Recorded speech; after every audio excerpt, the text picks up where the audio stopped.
colleagues, comrades and friends, I also really feel very happy being for the second time in the same room with you. The first time was the introductory meeting of EReNSEP in Thessaloniki, and I really hope to be able to participate also in the next meetings, which will be much more fruitful and creative.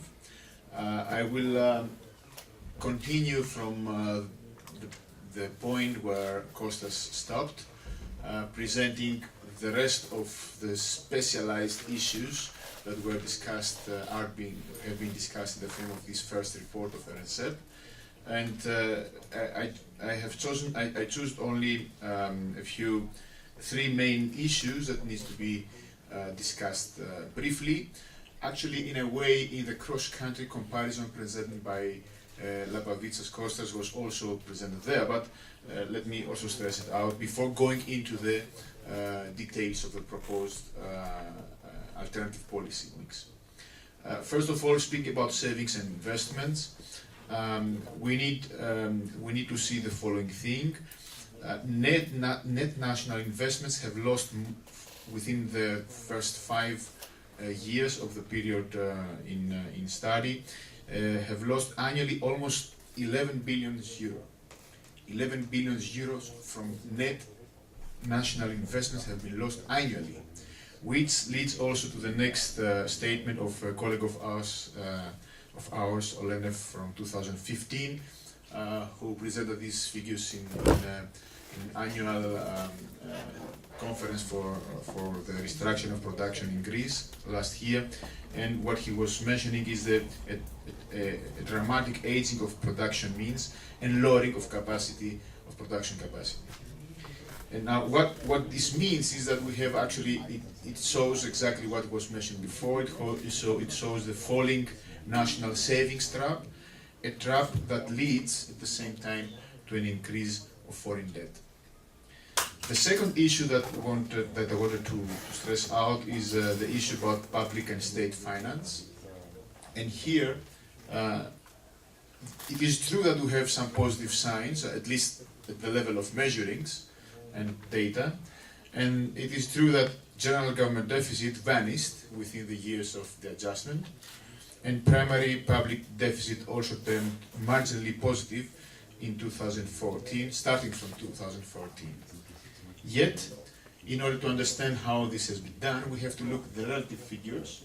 And as we had at the same time when we had a dramatically falling GDP, we have public spendings that fell from 54 to 49% of a shrinking GDP, and at the same time public revenues that rose from 38 to 46%. So what we actually have in that period is that public deficits turned into private deficits. And actually what we observe through the figures is that this diminishing trend of public deficit is simply the transformation into the burden of the people. Actually what we are speaking about is a phenomenon where the national debt is kept at the same level. And actually from the figures presented also from Kostas before is something that is obvious. Now, going in the second, exactly, in the third issue that I wanted to mention, about foreign exchange and international trade, there is the second point in the argumentation of the systemic powers in Greece, which are trying to show that there are some positive effects from the adjustment that has been applied in the last period. And it is true that actually we have a gradual improvement in the trade deficit figures over the last years, so that lately we can speak of trade surpluses in the Greek economy. Yet we have to see and to take into consideration that despite the fact that within 3 years we had 25% of decrease at the level of real wages. Despite that, the positive effects in the trade balance are resulting majorly from imports, not from exports. So the country did not gain actually real competitiveness in terms of its position in the international markets, but what it gained was, because of the internal devaluation and austerity policy, a very strong fall of imports, which resulted into the improvement of trade deficit. Yet, this is something that has not a clear developmental character, because actually what we need in order to go in a systematic rebound of national savings is not simply and only an improvement in trade deficit, but it is what we need is an improvement in trade deficit through exports. So, based upon this analysis and these detailed studies that are included in the report mentioned before, the final result or the final conclusion is that there is a dead end for socio-economic development. And because of that, it is also needed to speak about a bit about a political fraud that is going on in the last days and in the last weeks and months. The discussion about the debt relief for the Greek public debt. And actually, let me point out two phases that have. The first one is already done. We had in 2011 a national debt a haircut of public debt in Greece. But what the final effect is that national debt remains, because public debt has been transformed into deficits in private sector, and especially into deficits for small-scale investors and social security funds. This is the first phase of the fraud. Keep in your minds now what is being discussed in the last weeks, and let's see the second phase. And it seems, according to the latest news, that there is an agreement on short-term relief measures. It seems that there is an agreement. But actually, keep in mind what is the goal of this agreement.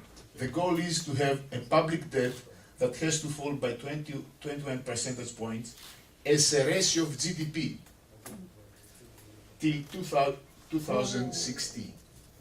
So within the next 45 years, the goal of this so-called relief is to have a fall of 21% as a ratio of GDP.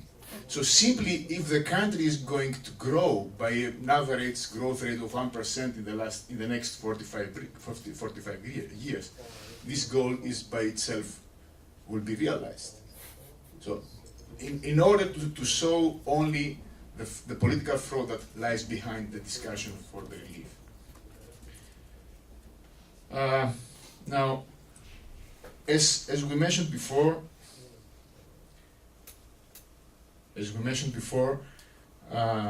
the third part of this report and the actual goal of this report was to outline a new path for Greece. And I really ask you to pay attention to that and to wait till it will be also in English available for you. But I just want to stress out the main points of the alternative path that is being discussed in the paper. And there are two areas that has to be pointed out. First of all, the fact that we are speaking about an exit from European Monetary Union. As previously discussed in details by Kostas, it's an exit that works in favor of inflationary pressures, competitiveness, and domestic distribution of income. The second area that is being discussed in the paper, in the report, is the plan for the domestic development. A plan for the domestic development, specifically talking in terms of economics and of economic policy. And there are four different areas of activity, of action. The first of all is the area of sectoral adjustments, of sectoral adjusted reinforcement of domestic demand, which means that, as we saw, the support of domestic demand is a crucial issue, especially through the government spending. Yet, based upon the multiplicators effects that we discussed previously, it has to be sectorally adjusted. It has to be focused on the sectors that will help for the growth of the economy. The second is the devaluation and the financing of public development spending, exactly because it is so important to take into to consider the importance of of government spendings for the first period of rebound. Therefore, it is very important also to see the financing abilities in the frame of the international environment. The third is industrial and agricultural policy. And the fourth is the rebuilding of labor rights and relations, majorly because of the fact that, as Kostas Gavrilidis pointed out, there is a severe situation in labor market and employment conditions right now. Now, there is actually the second main reason that I was about to discuss with you today is presenting also a second report that is being prepared by EReNSEP Greece, and specifically by Themis Tsimas and myself, as seeing it as a continuation of the first report that is already ready and will be published in the next weeks. This second effort, this second paper, wants to discuss the policy plan, but in a more holistic way, starting from the first report, where we have the analysis of the current economic situation, socio-economic situation, going into the discussion of specific political, economic means and activities for dealing with that, and going now in the second report in a more holistic alternative plan. What we mean thereby is there are three areas of analysis in this second report to be announced in the next months. We start from the perception, trying to understand what is going on in the area around us and in the world. We start from a hypothesis that capitalism of discovering social needs, not simply covering social needs, is in a persistent systemic crisis resulting from the expansion of interregional and class inequality. It's a historical trend, more or less. At the same time, we have mature endogenous systemic contradictions, which are majorly those three presented here. First of all, the fact that there is an accumulation of self-replicative financial capital asymmetrically to the production capacities. Second, that we're moving into a technological system of zero marginal cost, and thereby we're moving towards the decommercialization of products and services. And the third is the fact that we have an intensification of the modern contradictions and therefore of the confrontation in a post-imperialistic epoch. So this is more or less the perception from which we start in order to come at the end with a holistic alternative plan for Greece. The vision for the country, the vision for Greece, from being the pilot field of the most advanced, violent neoliberal restructuring, to become a model of an alternative, socially just and environmentally sustainable development. And the 5+1, I will mention at the end, points or areas for the holistic alternative plan. The restructuring of production, which is actually based upon, it builds upon the previous analysis with the sectoral and industry level multipliers. Secondly, the democratization of production, the fact that democratization of decision making has to be applied at all the levels and all the different branches of productive activities. The third one is the interventions in the sphere of circulation. The fourth is the public sector and social decommercialization, the decommercialized social economy, an effort to develop those sectors in Greece. And the fifth one, is the constitutional reconstruction, the rebuilding of democracy, local governance, and interregional distribution. Actually, the two last points are the points where the second report contributes strongly to the first report mentioned before, because what we are trying to do, also with the help of Themis Tsimas, is to develop in that sense also the political aspect of transformation of the country within a holistic plan for restructuring it. Finally, as I said, there is a sixth 5+1 points of discussion in the paper, which is going to be presented soon.